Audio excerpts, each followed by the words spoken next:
You got to tune in, folks, to see my shirt today. It's like it was quoted by Rhino. We just inscribed his quote on the front of my shirt. We're pleased to welcome now Representative Fred Shanks.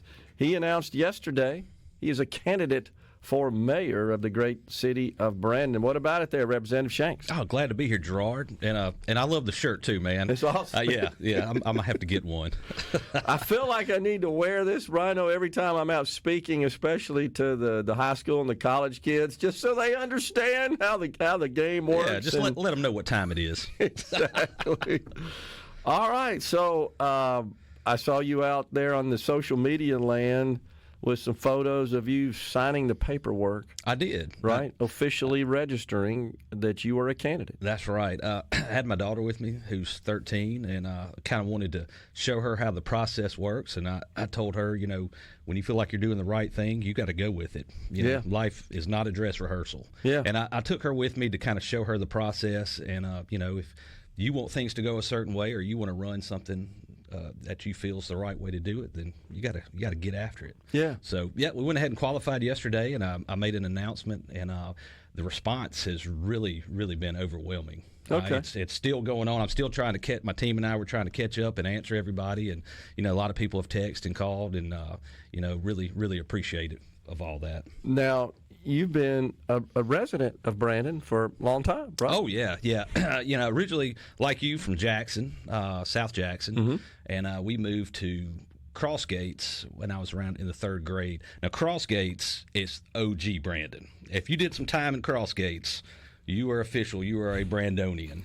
So, I came over, we were really young and been there ever since. So I've worked in Brandon and, owned 2 houses in Brandon and a couple businesses along the way, too. Okay. So.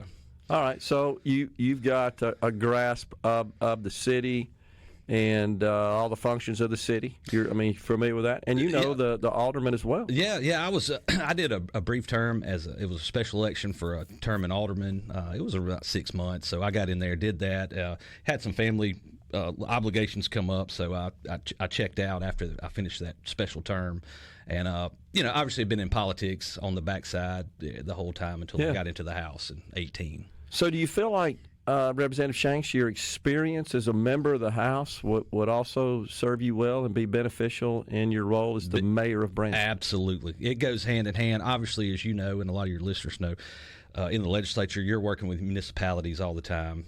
My Rolodex goes from Tishomingo down to Harrison County now. And,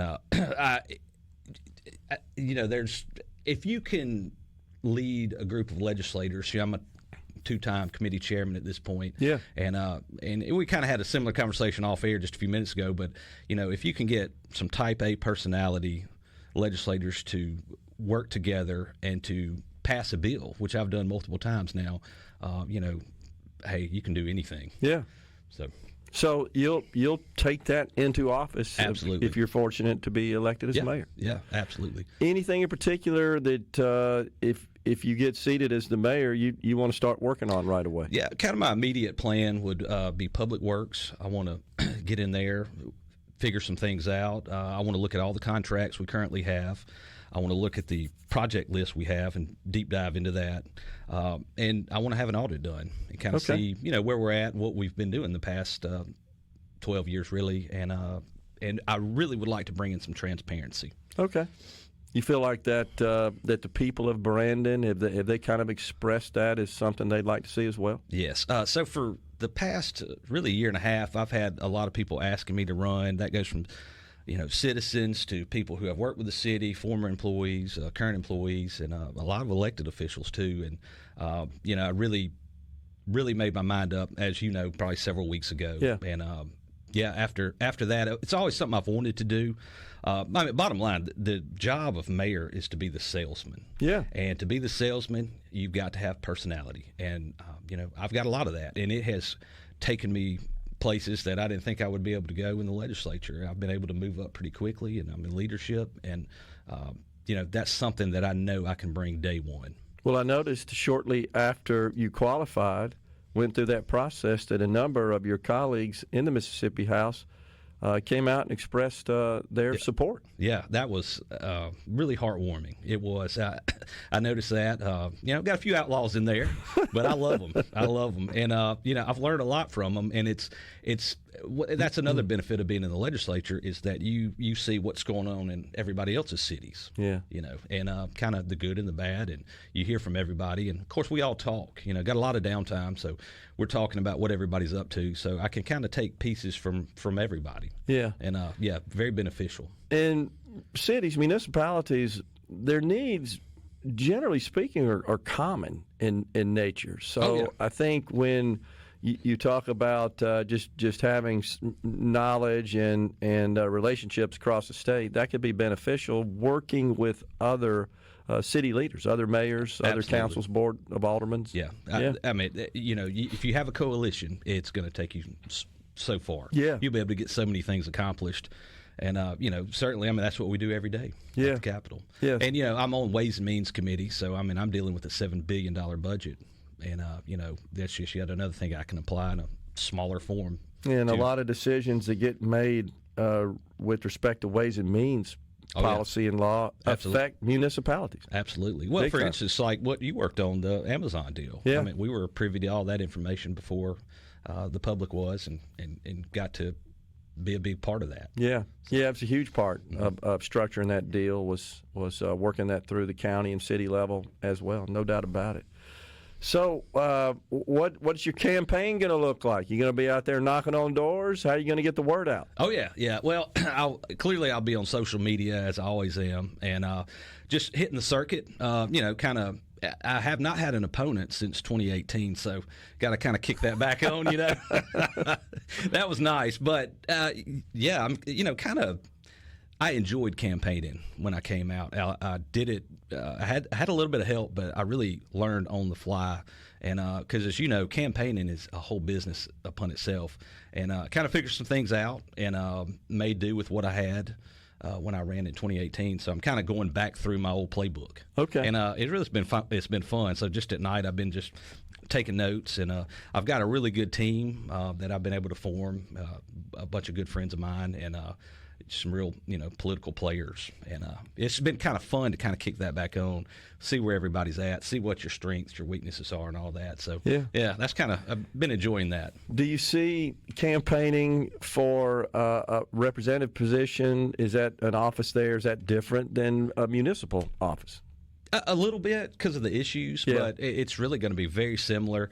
I'm going to be out there like I always am, of course, when session gets cranked up. To be honest, it's going to flow very well with what I'm doing now and for running for mayor. All right, so what's the schedule? What are the dates with respect to this election?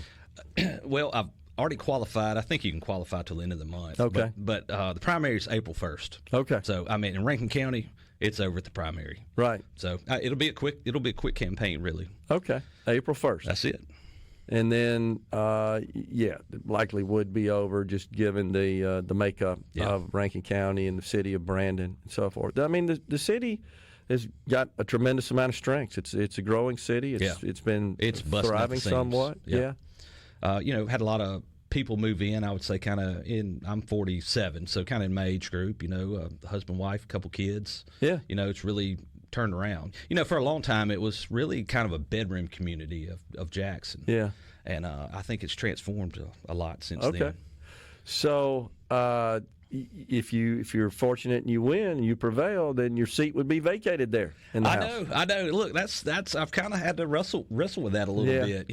I'm not kind of thinking about that right now, but I can promise you I'll be extremely involved in that because I would like to think I've done a very good job and I've accomplished many things, and I want that seat to be strong as it is now for a long time. Well, I would think that you've been doing a good job, obviously, serving your constituents in that district in the House because, as you said, you didn't draw an opponent. Yeah, hadn't had one in a minute. It's a good feeling, And, meaning they feel like they couldn't overcome. Yeah, I've helped a tremendous amount of people. I've helped the city a lot. I've brought in millions upon millions of dollars, and been able to work on a bunch of projects. So I would like to think I've I've worked very hard, being the best rep I could be. Right. So you'll be taking on an incumbent. Correct. Mayor Butch Lee. Correct. Is anybody else that's qualified at this point? Not that I've heard, Okay. and I've not heard any rumblings of anybody. I figured I would at least heard somebody's name, but not so far. Okay, Yeah. Gotcha. Well, we appreciate you coming on and telling us about your candidacy for mayor of the city of Brandon. Appreciate you coming on there, Representative Shanks. We'll be talking to you again soon. Absolutely. Thanks a lot, you. man. Yep. We're coming right back, folks, in the Element Wealth Studio.